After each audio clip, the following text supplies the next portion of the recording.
గుసగుసలాడే సినిమాతో తెలుగు ఇండస్ట్రీకి పరిచయమైంది రాశి Khanna. Joru, Jil, Bengal Tiger, Shivam Supreme, Hyper, Jai Lava Kusa, రాజతి గ్రేట్, టచ్ చేసి చూడు, తొలి ప్రేమ, శ్రీనివాస కళ్యాణం వంటి తదితర సినిమాల్లో నటించారు. అయితే టాలెంట్ ఉన్న అదృష్టం లేక ఎంతో మంది సినీ ఇండస్ట్రీలో ఫెడౌట్ అవుతున్నారు. అందులో రాశి ఖన్నా ఒకరు అనే చెప్పాలి.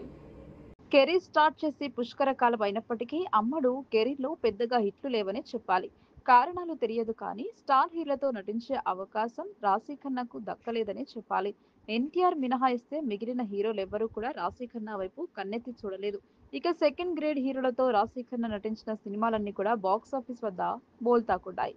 దీంతో బాలీవుడ్ బాట పట్టిన ఈ అమ్మడుకు అక్కడ కూడా నిరాశ ఎదురైంది. బాలీవుడ్ లో బికినీ, లిప్ లాక్ వంటి సన్నివేశాల్లో నటించినప్పటికీ పెద్దగా లాభం లేకుండా పోయింది. హిందీ మేకర్స్ ఎవరూ కూడా రాశి ఖన్నాకు పెద్దగా అవకాశాలు ఇవ్వడం లేదు. దీంతో అవకాశాల కోసం రాశి ఖన్నా కొత్త రూటును ఎంచుకుంది. అందాలకు గేట్లు ఎత్తేసి గ్లామర్ షోకు తెరలేపింది. తాజాగా రాశి ఖన్నా గ్లామర్ ట్రీట్ తో అదరగొట్టింది. Rashi Khanna black colour tight fit dress తో కూడిన ఫోటోలను రాశి తన సోషల్ మీడియాలో షేర్ చేసింది. టాప్ ని డీప్ నెక్ లైన్ తో ధరించింది. థైస్ మధ్యలో చీలికతో సరిపోయే స్కర్ట్ తో జతగా కనిపించే ఫోటోలను షేర్ చేసింది. ముఖ్యంగా యదాందాలు బయట పెడుతూ ఇచ్చిన పోజులు హైలైట్ గా నిలిచాయి. ప్రస్తుతం రాశి ఖన్నా ఫోటోలు సోషల్ మీడియాలో వైరల్ గా మారాయి.